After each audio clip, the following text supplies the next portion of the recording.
This book, Tibetan Yoga Principles and Practices, has been a work in progress for many years. And as Desmond said, I did have the great privilege, really, to spend many, many years, decades, living in Nepal, traveling extensively in the Eastern Himalayas and Tibet. And during the course of which I was immersed in these practices and was also able to document people doing practices that have been conventionally considered secret, and go into some of the reasons for that and some of the reasons for why that situation is changing.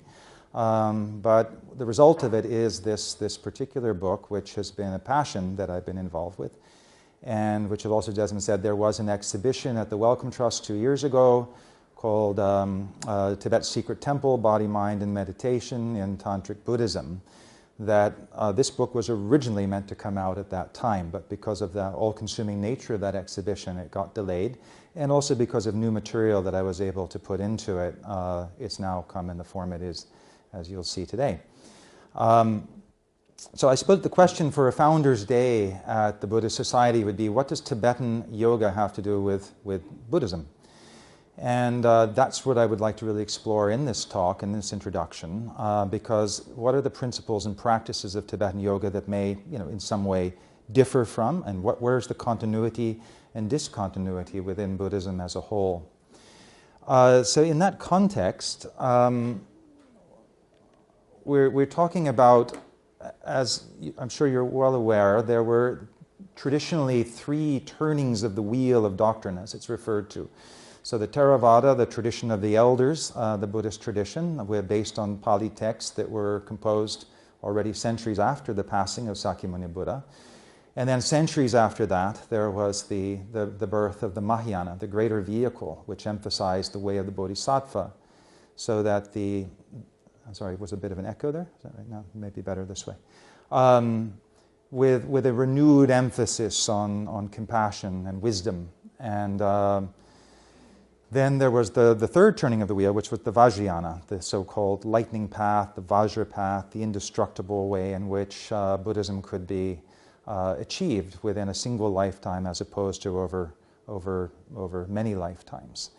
And it was this kind of revolution within Buddhism that occurred roughly from the 6th century onward through the emergence of the so-called Buddhist Tantras, as opposed to the pre-existing Buddhist sutras that gave rise to these some exotic tantric practices that are the subject of this book. And it's often asked, where is the continuity between these 3 traditions, and where are they in fact a kind of syncretic tradition at this point, or do they each successive? Is there a kind of a strange echo? Is I'm holding this too close, maybe? Or? Okay, good. Or maybe the volume's too high. So the question really becomes, what is the relationship of the so-called Hinayana Theravada tradition, the Mahayana, and the Tantrayana, or the Vajrayana, as it's also known? And I would just say, because it's important, I think, to frame the talk in that context, the Vajrayana methods, the so-called Tantric Buddhist methods, were considered to be the skillful means that were used within the Mahayana, or the greater vehicle of Buddhism, in order to achieve the results of the Bodhisattva path of Mahayana more quickly and efficiently than perhaps they could be in the traditional way in which they were described within the original the Buddhist sutras. And there's an etymological root in Sanskrit between the sutras and the tantras, in the sense that the word sutra has the same etymological root as the English word suture. It's a thread that ties things together. And tantra is a weaving together. So rather than just the single thread of the sutras, it's the warp and the woof. It's this sort of non-dual, integrated tapestry, if you will, that is woven from the threads of pre-existing Buddhist tradition.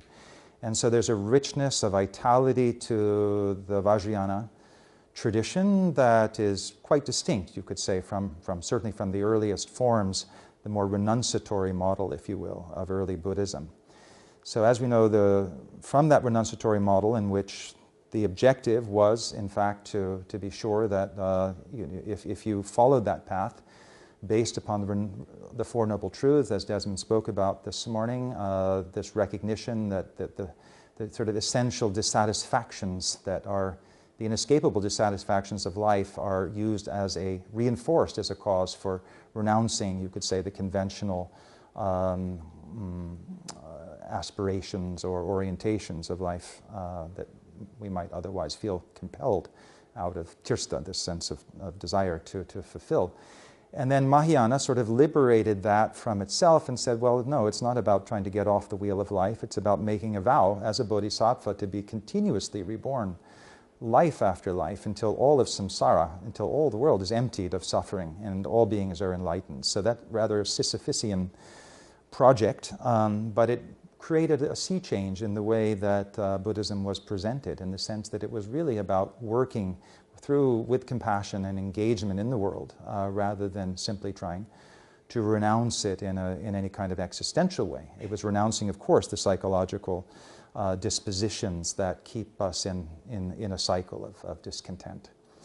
And so Vajrayana took that even further. So based on the Mahayana view of wisdom and compassion and the active cultivation of those qualities, it was really, in a certain sense, turning around the whole idea of the Four Noble Truths, which is also a slight mistranslation. They were the four truths taught to the noble ones who had renounced life.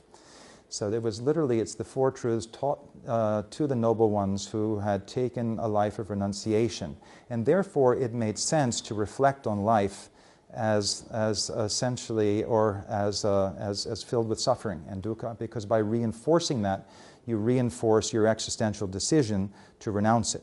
But this was literally a teaching given to renunciates. It wasn't a teaching that was given to general lay people, for example. And so this is something that we need to sort of remember when we sort of bring Buddhism into the 21st century, is to remember the context in which particular iconic teachings of the Buddha were given. You know, who was the audience and what was the intention of those teachings.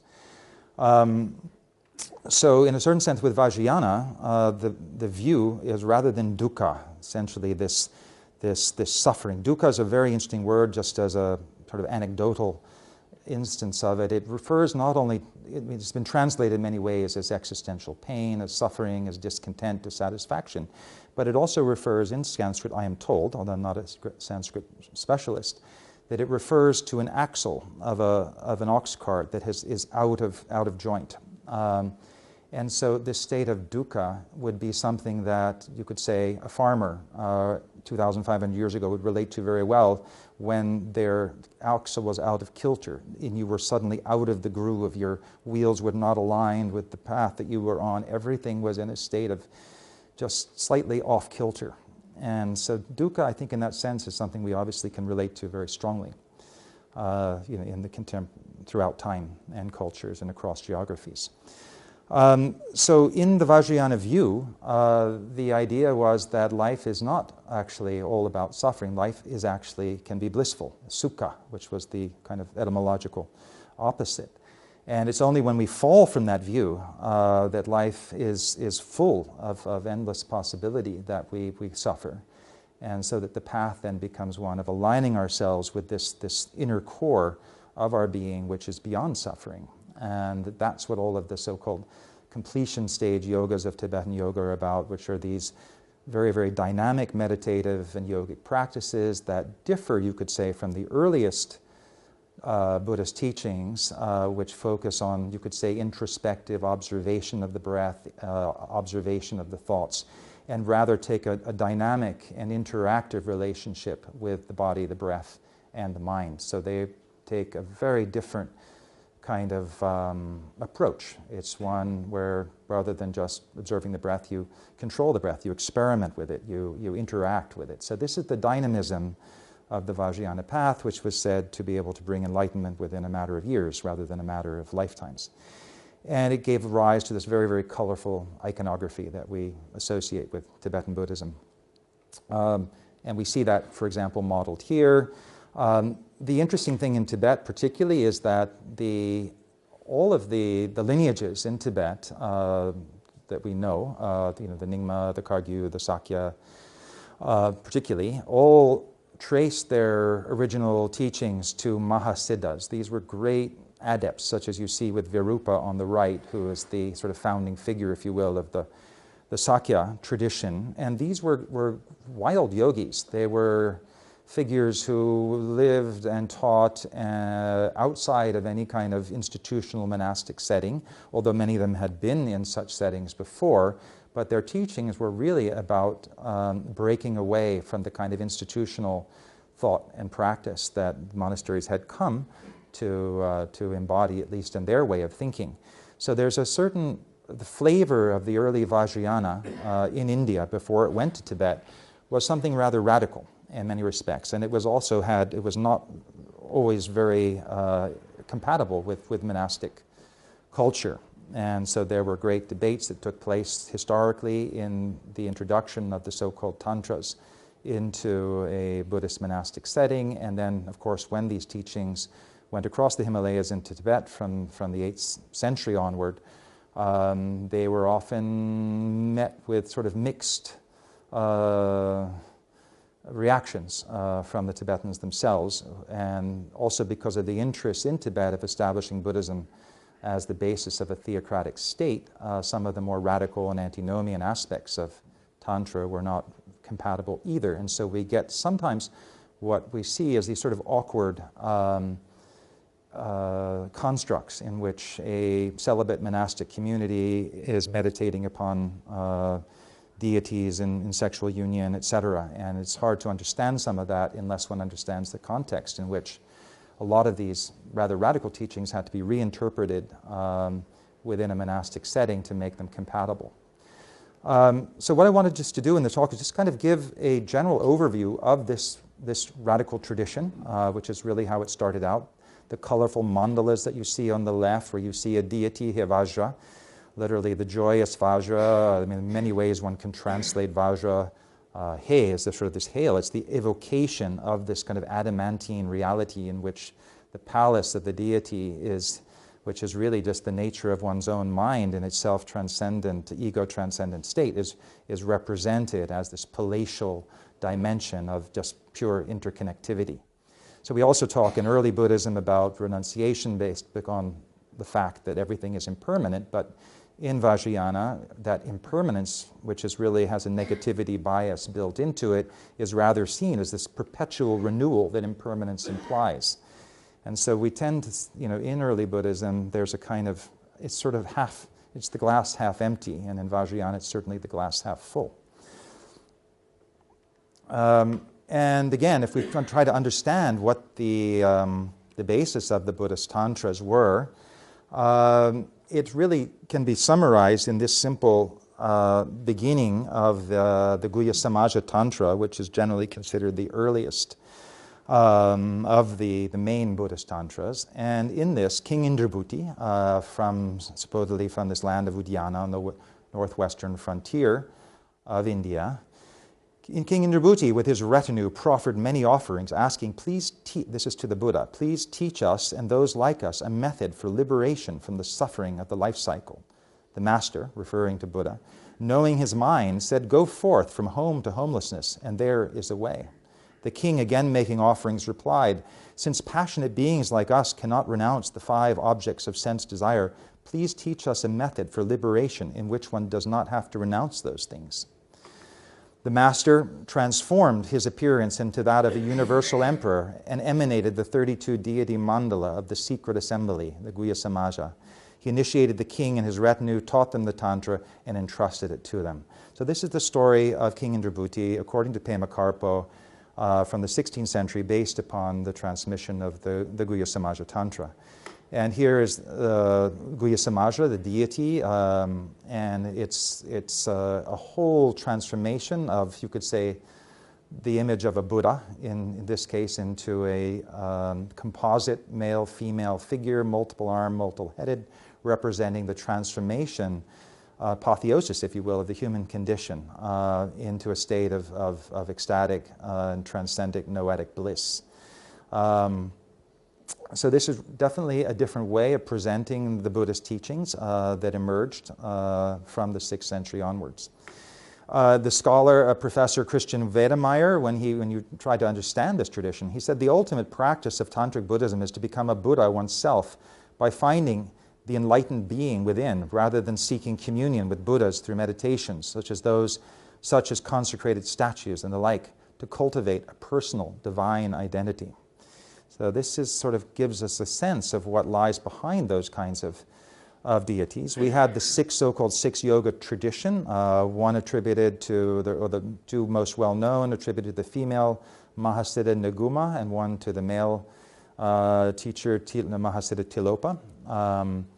The book, the Tibetan Yoga, is really based upon this six yoga system, which really is about finding liberation in all experience. Rather than through renunciation, it's about finding liberation in every activity between birth and death and all of the kind of intermediate states in between. We see this already anticipated in pre-Buddhist texts such as the Maitreya Upanishad, saying mind alone is samsara, meaning the world in which we of discontent. Strive to purify your thoughts. What one thinks, one becomes. This is the eternal mystery. So all of these practices, whether they're Buddhist or beyond the Buddhist tradition or pre-Buddhist, are really working with the mind, working with how do we transform our thoughts in order to reach a liberated as opposed to a kind of contracted and singularized tradition. So the Maitreya Upanishad is also anticipates some of the kind of language of the six yogas, particularly Tummo, the inner heat. We see here in the Maitreya Upanishad, like a lamp stirred by a subtle breeze, the one who dwells among the gods blazes up. The one who knows this blazing knows unity and duality. That one comes to the single abode. So again, we just see different languages in which this idea of a new way of practice began to emerge that was not based upon, you could say, an inner a rejection of life and materialism, but a radical engagement with it.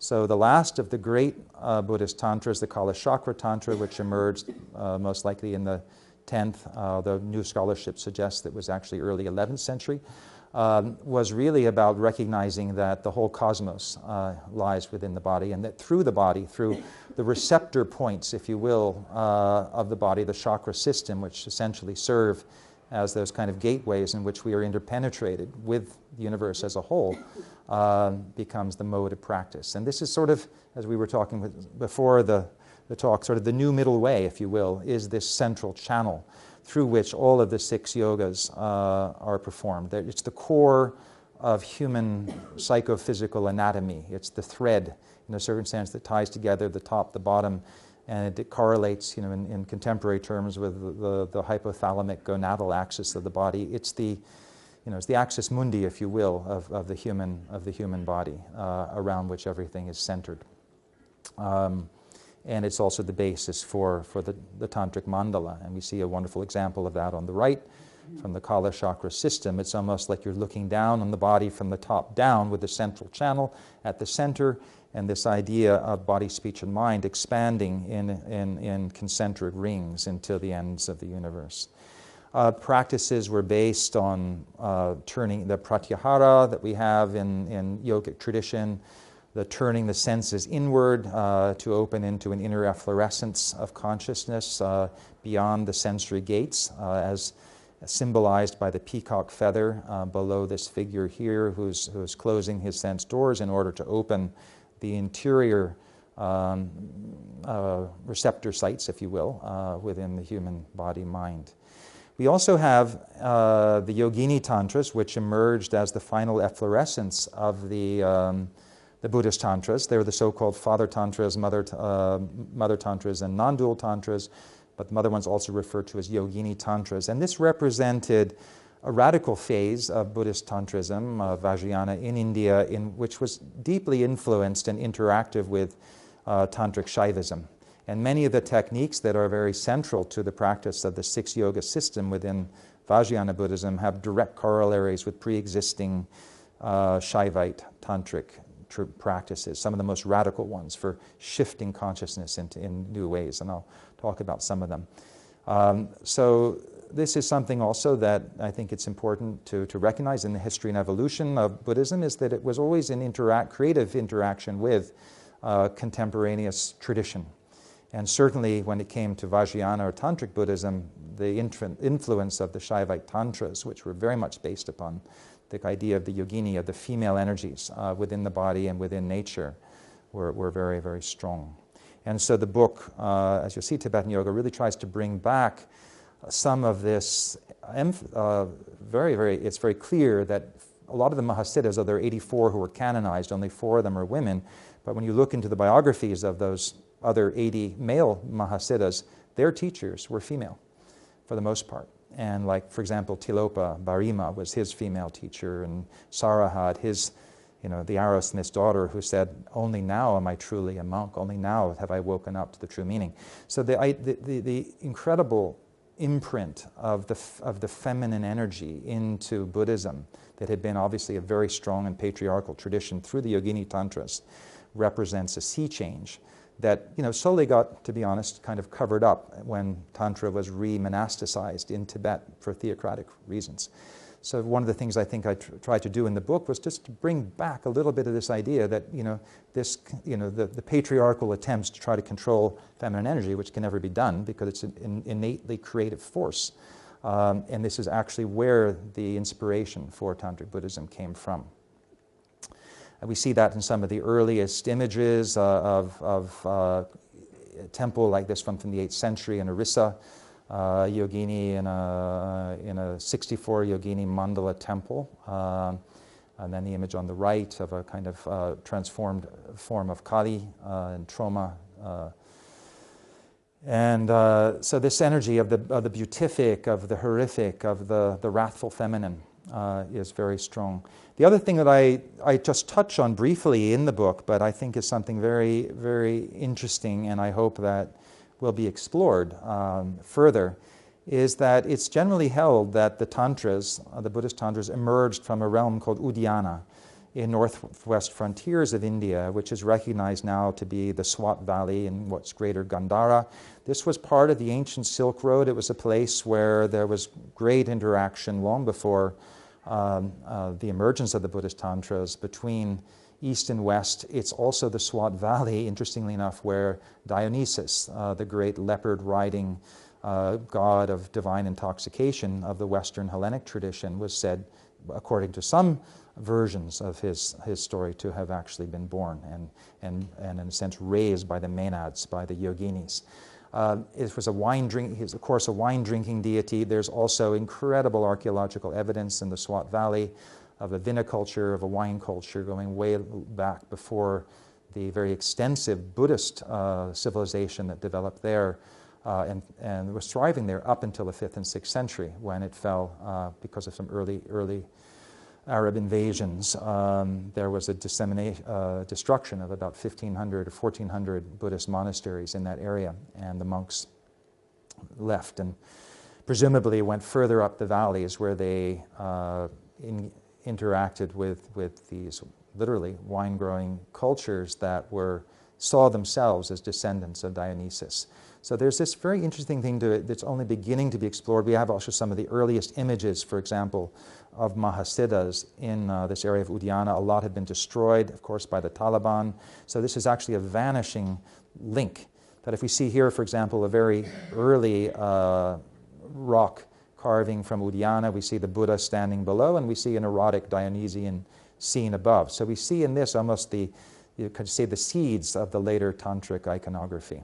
And so it can be this argument made that somehow Vajrayana Buddhism emerged in part through an interface between the Hellenic, Western, if you will, Dionysian traditions with Buddhist traditions that were thriving at that point on the Indo-Iranian frontiers.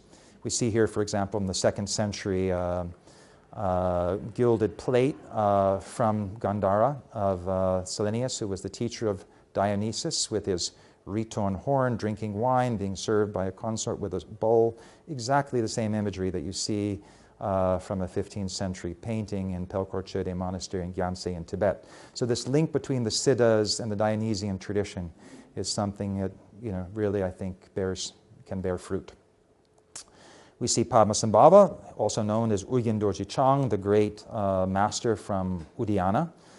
We see Chakrasamvara. These are traditions, again, that trace themselves to this northwestern frontier, and where we can see some of the seeds of this idea of what Tantrayana was really about, which was shifting from a renunciatory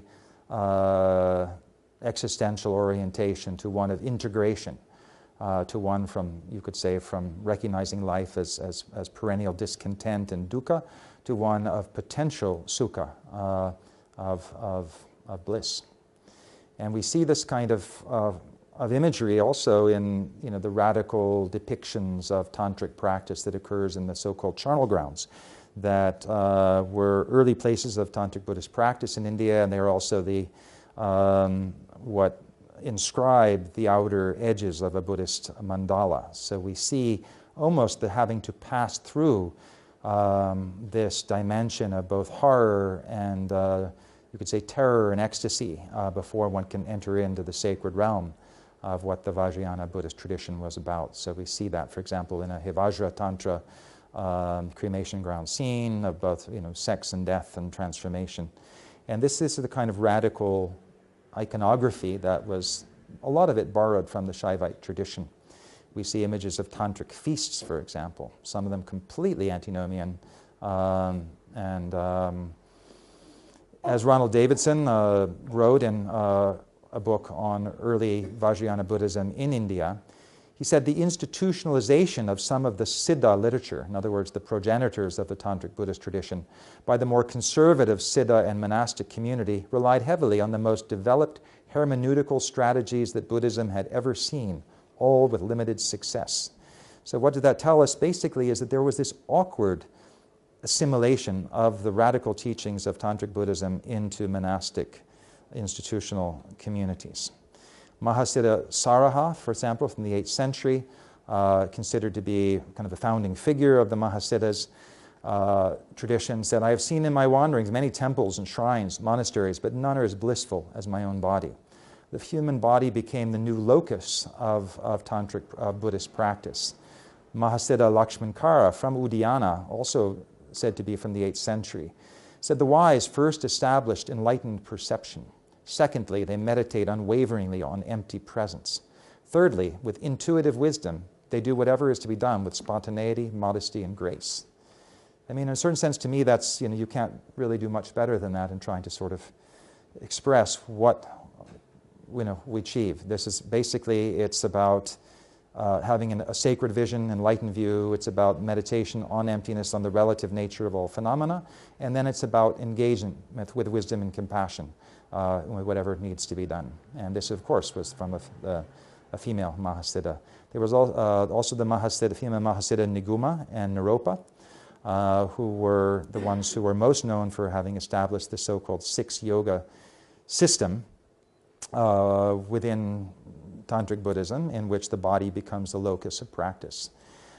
This is already anticipated in a sutra attributed to the Buddha. If the body is not mastered, the mind cannot be mastered. If the body is mastered, mind is mastered.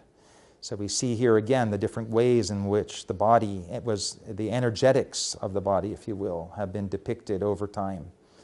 So a lot of these things are explained in the book, the idea of depictions of the energy body, if you will, the Vajra body, the subtle body, different ways which can be explained, but essentially this transpersonal dimension of our own anatomy, in which once cultivated, as you see in the figure here to the left with these 3 channels going from the pelvis to the top of the head, bring out the Buddha nature that we see here on the right of the Buddha. So the Buddha here not referring to a historical figure, but here in this long-haired version of it, the yogic potentiality of all humans.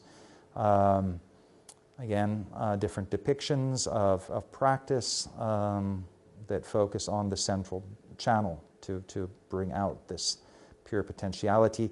We see a lot of the core practices of the so-called 6 yoga system, which we'll talk about, more focused on the central channel, anticipated in the Shaivite tantras such as the Kubjika Tantra, as you see here, the idea of the goddess, the Kubjika Devi, Tripura Sundari, these were, in a certain sense, pre-Buddhist yogic systems, or pre-Vajrayana yogic systems that were very clearly assimilated into the Hevajra, Chakrasamvara, and other systems. And we see some beautiful temples in India, such as the 64 Yogini temple on the left in Orissa, which are essentially architectural mandalas. And the idea, it's still a mystery as to exactly how these were used ritually, but they're inscribed, in this case, by 64 yoginis in various kinds of yogic poses, whether they're dance poses, symbolic, but the idea that these were transformational fields for practitioners of this early tradition. We also see in early Tibetan wall paintings this distinction between the monastic practice that you see on the right with the monk, and then the yogi on the left with the distinctive meditation belt, the long hair, and the ornaments. It's also very well established that Padmasambhava, one of the great Mahasiddhas who in the 8th century went to Tibet at the invitation of King Trison Detsen, established two distinct lineages that were to be equally valued and propagated in Tibet, one being the red-robed monastic order and the other being the white-robed yogic non-celibate order. And both were to have equal status, but as we know historically, there were interests of a theocratic state to suppress the yogic and to give more power and authority to the monastic. And so part of what the book does is to explore some of that debate and to try to bring back a bit more attention to somewhat the sidelined yogic tradition, since it does seem, in terms of interest in the West, most of those of us who are interested in Buddhism are not necessarily drawn to become celibate monastics, but rather to find out how can we, like King Indrabhuti asked of the Buddha in the apocryphal story in the Guhya Samaja Tantra, integrate these practices into our everyday lives and use it as a way of expanding our potential rather than contracting the way in which we engage with life. So the Hevajra Tantra, for example, says about 15 different times the yogi must always dance and sing. So this is a radical departure from earlier proscriptions against such activities in the early Vinaya system. So the Hevajra Tantras were direct, you could say they were confrontational with the already accepted principles, if you will, of early Buddhism. So there, I want to show a few slides of this as a living tradition in Tibet. For example, this is the enlightenment cave of Khandra Yeshit Sogyal, who was one of the consorts of Padmasambhava, who came to Tibet and established Tantric Buddhism there in the 8th century. So one can say that this cave and her enlightenment through the practice of Tummo, of the yoga of inner heat, represents, in a certain sense, the beginning of the whole efflorescence of Tantric Buddhism in the Tibetan world. And here's a yogi again of the white-robed, long-haired order. As I was leaving the cave, we spent the night there with him, and as I left, he sort of almost flaps his wings as if he was about to fly off. This cave is about 17,000 feet high. It's an incredible place. But again, in this area, in this vicinity, yoginis, such as the dreaded Aniriktsang, who would spend 9 years in a cave practicing, was also a consort of Lelong Dorji, who you saw in the earlier image. This represents this yogic tradition that we hear so little of because it's not happening in the monasteries. It's happening in remote caves, far away from the places that we would normally think of as iconic for Tibetan Buddhism.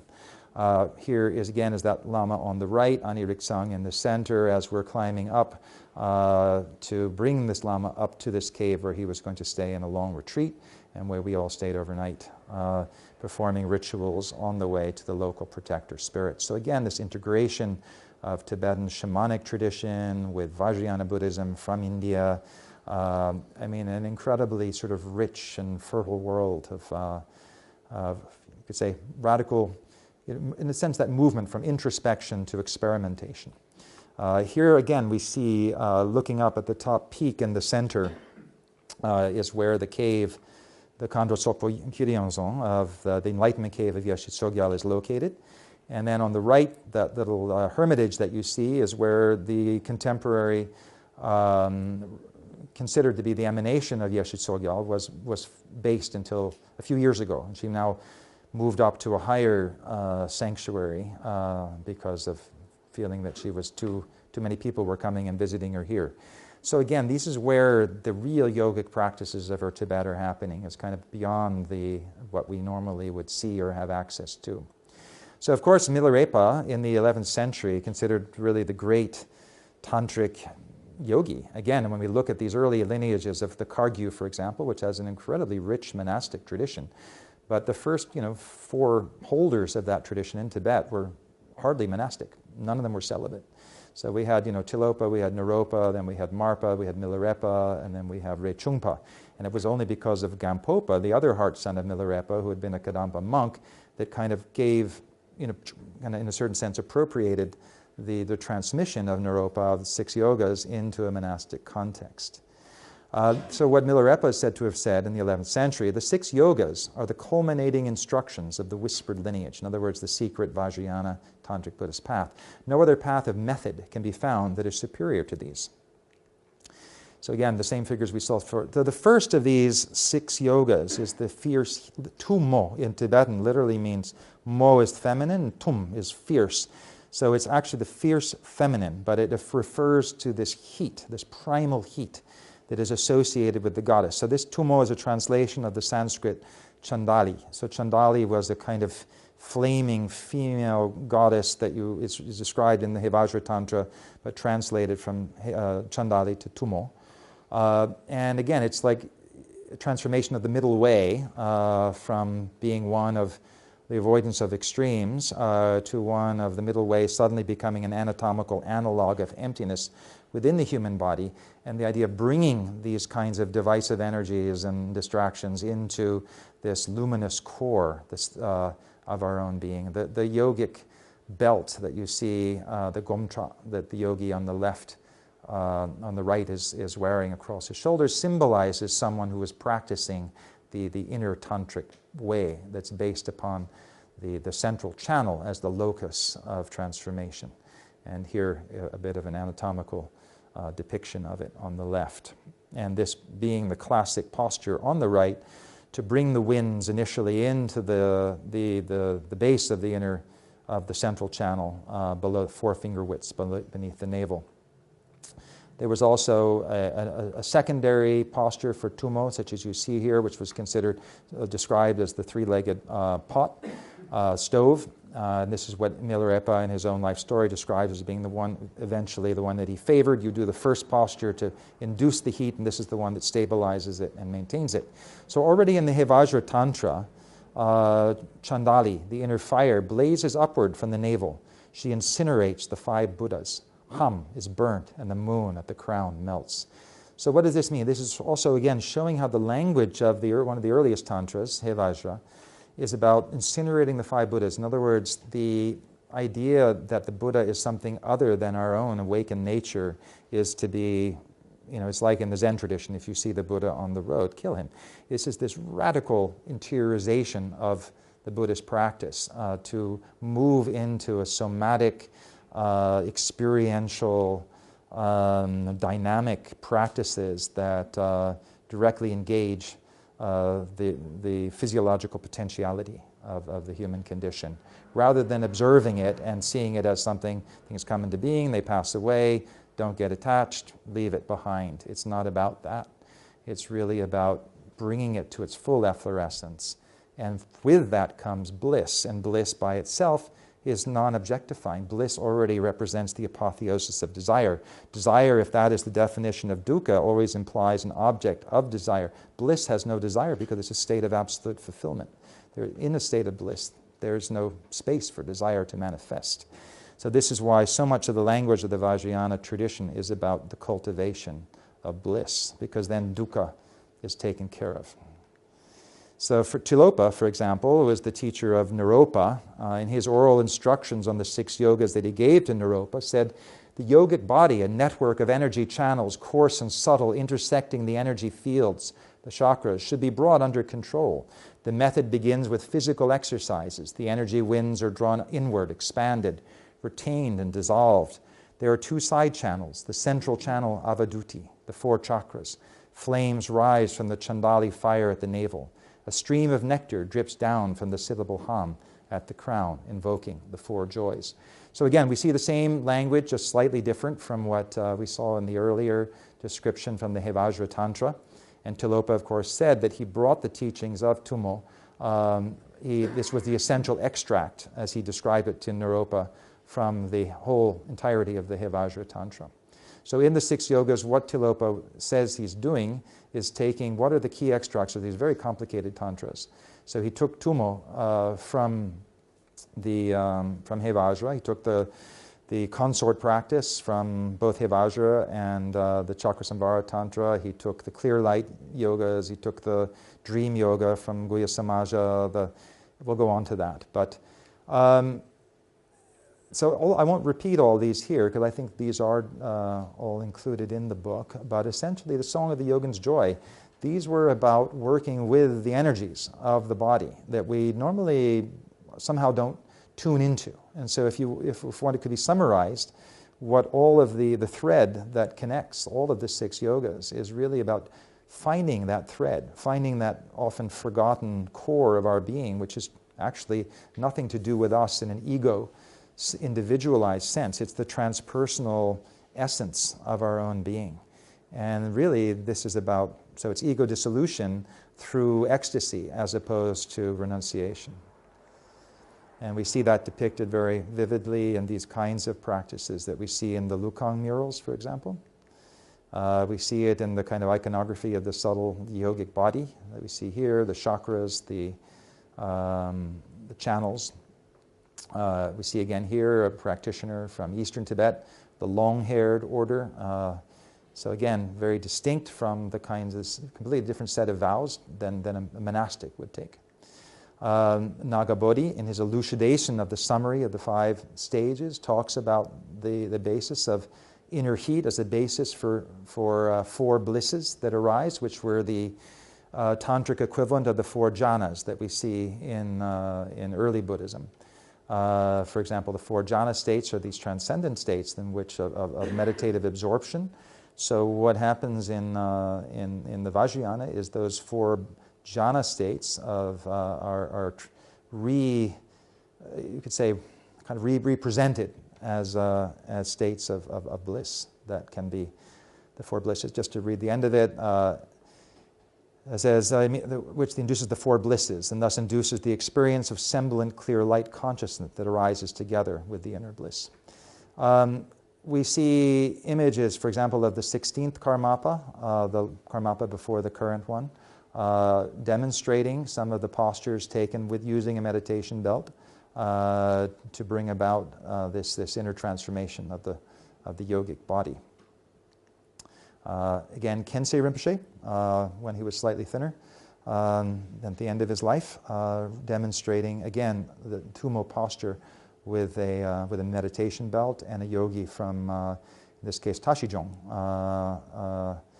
drying with the classical posture of drying the meditative shawl that's been dipped in ice water to demonstrate this radiance of heat that's generated through these practices. But this is just to show that although this is considered a secret tradition, we also have these historical images of them that were taken very purposefully and openly by masters of the tradition. We also see manuscripts that present the yogic exercises that are done to preceding the practice of inner fire. We saw those in the 23 postures that are shown in the wall paintings of the Lukang Temple, for example. Just one set of many, these by Pema Lingpa from the 15th century, but many, many different sets ranging from 108 to 5, which can be done to open up the channels of the subtle body so that the inner fire can blaze forth. Sorry about some of these things aren't lined up properly here, but we also see manuscripts later on here from the 18th century showing some of these yogic postures that could be done to engage, in this sense, the core of the body.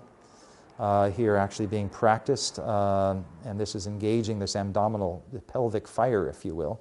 Well, there's a classic position of the peacock from Hatha Yoga, but it had a different application within the so-called trulkor, or magical movements that were done as a prelude to these rather radical exercises that were done in the Tibetan Buddhist tradition called Trulkor, which involve often what are called bep, these great drops, such as we see this practitioner in Bhutan doing, where you leap up into the air and ideally you go into a full lotus posture in the air before you land back on your meditation seat. And all of this is to drive the energy, drive this fire, opening up the core of the body. Here again we see that practitioner in this sort of wonderful flying pose. So these are radical methods done outside, inside. Here another yogi in Bhutan. But, one to be done, they say, if you do this without having a perfect so-called bumchen, a kumbhaka, where you're able to hold the energy, because the whole point is to keep opening up the space of the spine, not to compress it. So if you do this, for example, without a perfectly held, what's called a vase breath, then you actually compress the spine and can do incredible damage to your inner physiology and your outer anatomy. But the idea is that with this perfect held breath, the drop will actually drive a extraordinary energy right up, that blazing fire, right up through the core of the body.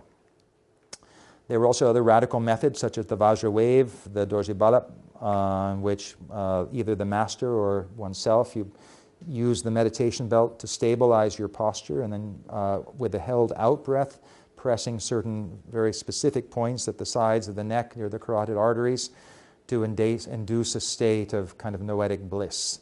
And again, without the meditation belt, it's easy to faint and fall over. And the Dalai Lama, when I first discussed this practice with him, showing him that image, he said, this is not to be done on one's own. He said, yes, enlightenment can come, but also death. so it's not to be practiced, let's say, at home. But as you can see, there's a text on the upper right showing, again, one of the methods by which this can be done. There are texts like this within a secret tradition. They're beautifully illustrated, showing the kinds of ways in which the body and mind are prepared for these more contemplative practices based upon inner visionary experience. We see, again, the female transmission occurring in Tibet, Ani Riktsang with one of her disciples, sorry, what's her name? Pasang on the right. And then the holders of the same tradition in Tashijong many years ago in northwest, in northern India. So Tumo here depicted in the Lukang murals. I'm going to go a little bit quickly because my hour is almost up and I want to leave plenty of time for questions. But just to kind of, Tumo is always said to be the foundation for the 6 yogas. So it's the most important of all of them. It's what opens up the central channel. And even before that, it's these movements, the so-called Trulkor, the magical movements that are 5 to 108 in number, according to different traditions, that prepare the body using physical yoga to open up this stream of noetic awareness at the core of our being. And of course, there is, within the non-monastic tradition, Karma Mudra was the consort practice in which the fires of Tumo could be enhanced, and it was considered a path in itself. But of course, this was not a convenient truth within monastic communities in Tibet, and tended to get sidelined, and there were different sets of the six yogas, but the original ones taught by both Niguma and Tilopa, it included Karma Mudra, the consort practice. As we see depicted in Tantric Iconography is full of it. The bell and the Vajra representing the polarities of wisdom, compassion, the male, the female, matter, spirit, emptiness, form. Places such as the Lion Fortress Sengipuk.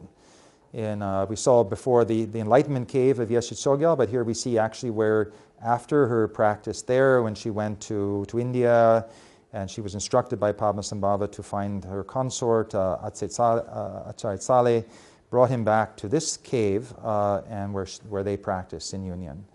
And so again, right at the heart of a tradition, we see the male-female partnership in consensual union beyond all the kind of divisive things that ever are associated with it as being really fundamental to the tradition. Ösel, the outcome of that is the third of the 6 yogas, the luminosity of being. Ösel literally meaning the clear light, but this clear light of consciousness, which is also the clear light body. But it's essentially this pure luminosity, which there's a whole chapter dedicated to that in the book. It's called The Infinite Brightness of Being, which is really about how the clear light practice is done both in waking states and in dream states, and how its locus is at the heart, as we see here in an early 13th century manuscript. And all of it is about transcending this wheel of cycle of existence through, and here's images of a dark retreat, also seen in the Lukang murals, how this kind of luminosity of being can be achieved paradoxically through going into retreats of total darkness in which the inner luminosity of the mind emerges simply because of the deprivation from external sources of vision. The inner visions begin to arise. And it's why we see, for example, in the Lukang mural composite images, and as the Dalai Lama explained this particular image, this is like Tumo and Poa, which is the ejection of consciousness kind of combined in a single image to actually show almost a composite image of all of the 6 yogas together in one.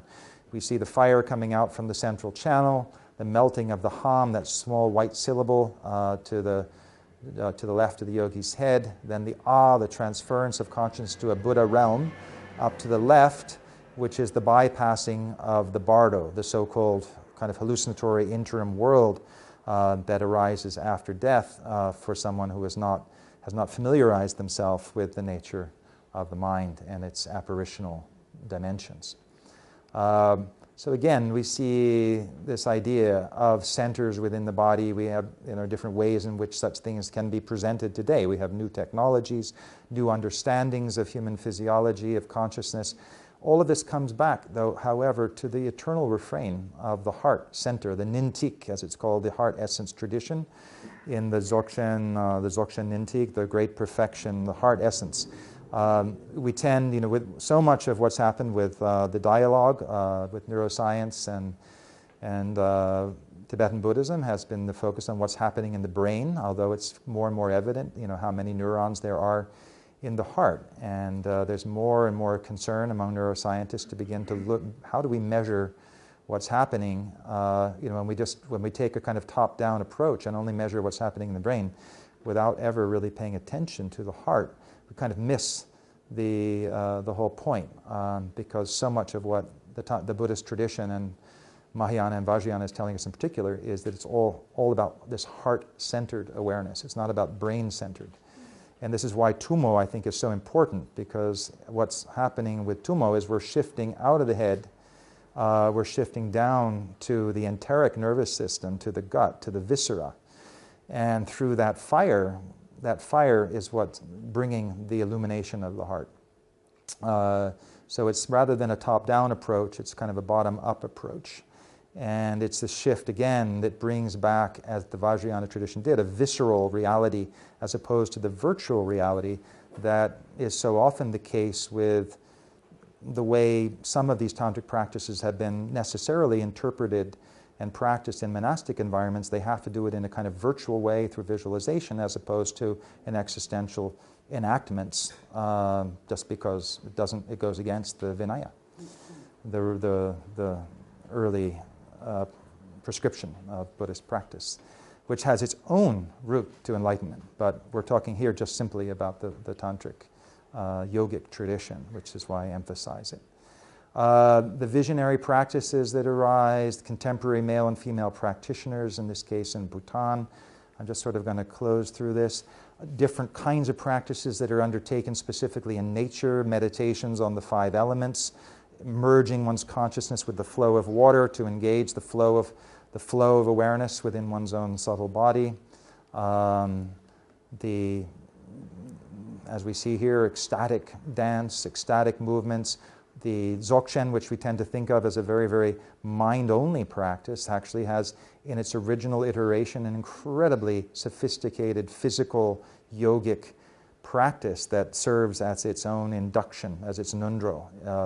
They say the preliminary foundational practices of Dzogchen are extremely physically demanding.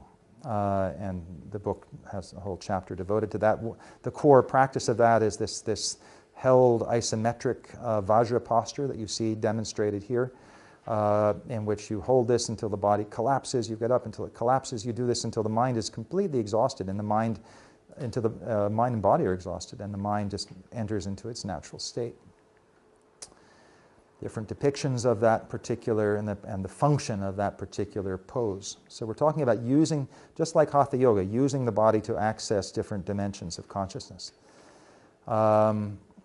Different ways and places and contexts in which practice occurred, different ways that it was presented through wall paintings, manuscripts, details of kind of visionary states that can arise,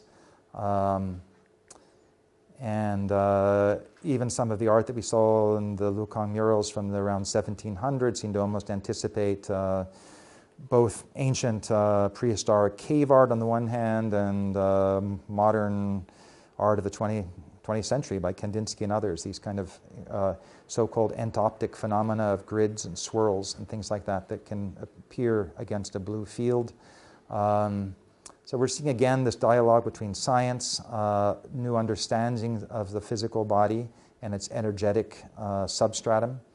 And again, these incredible depictions in Tibetan Buddhist art of how we engage a sense of beingness that's interconnected, that's connected to all things and not limited, and where we free ourselves from that kind of egoic identification. So just sort of closing with what the whole purpose of all of this was all of these 6 yogas, as Tilopa said, can be come down to Mahamudra. Mahamudra was this often described, translated as the great gesture, but it's essentially a synonym for Dzogchen, the great perfection, this great coalescence of all of these kinds of practices that come basically to one thing. And so the 6 yogas of Tilopa that were transmitted to Naropa came down essentially to 6 vital points. And that was let go of what is past, let go of what may come, let go of what is happening now. Don't try to figure anything out. Don't try to make anything happen. Relax right now and awake. So that was sort of the summation of what the 6 yogas led to. And just to close on this note from the great Zen pilgrim Basho from the narrow road to the deep north: do not seek to follow the footsteps of the wise, but seek what they sought.